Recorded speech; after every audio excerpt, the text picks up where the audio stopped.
Assalamualaikum teman-teman, perkenalkan nama saya Pipi Wulangsari, NPM VOG020069. Selamat datang di video saya. Di video ini saya akan menjelaskan anatomi fisiologi.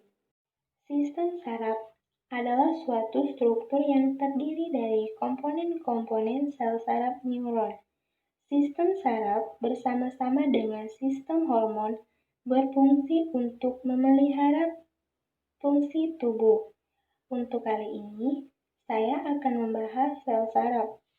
Sel saraf atau disebut juga dengan neuron adalah satuan asing utama pada sistem instruksi listrik yang terbentuknya akibat adanya suatu stimulus atau rangsangan. Jutaan sel saraf ini membentuk sel saraf manusia. Struktur dan bagian sel saraf mempunyai fungsinya masing-masing. Agar sel saraf ini dapat bekerja optimal, mari kita bahas satu persatu. Yang pertama, dendrit, yang bentuknya menyerupai akar ini merupakan percabangan badan sel. Dendrit berfungsi menerima atau menghantarkan rangsangan ke badan sel. Kemudian, sel saraf badan sel. Badan sel merupakan bagian terbesar dari sel saraf, mengandung banyak komponen penting. Fungsi badan sel adalah tempat menerima rangsangan dari dendrit, kemudian meneruskan rangsangan ke akson. Kemudian, sel saraf juga mempunyai akson. Ini adalah serabut yang terlihat seperti penyuluhan dari badan sel. Akson atau disebut neuron ini mirip dengan dendrit. Bedanya adalah akson hanya memiliki satu buah dan berukuran lebih besar, serta lebih panjang. Akson berperan dalam menghantarkan impuls dari badan sel menuju efektor, seperti sel aktor dan kelenjar. Ada banyak sel akson ini dibungkus oleh selaput hyalin. Bayangkan saja akson seperti kabel listrik, kelebihan dalam kabel neofibril membungkus kabel tersebut dengan selaput hyalin.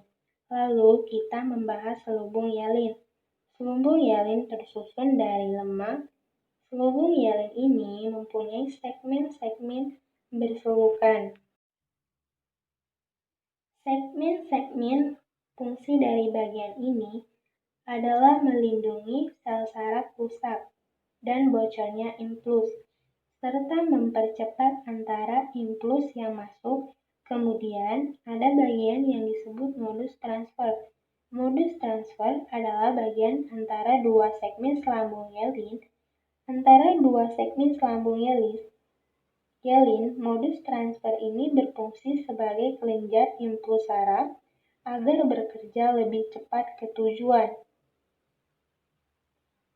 Modus transfer ini mempunyai berdiameter sekitar 1 mikrometer yang dinamakan modus transfer karena ditemukan oleh Louis Otomia. Bagian terakhir yaitu akson terminal, di mana terdapat celah di sana.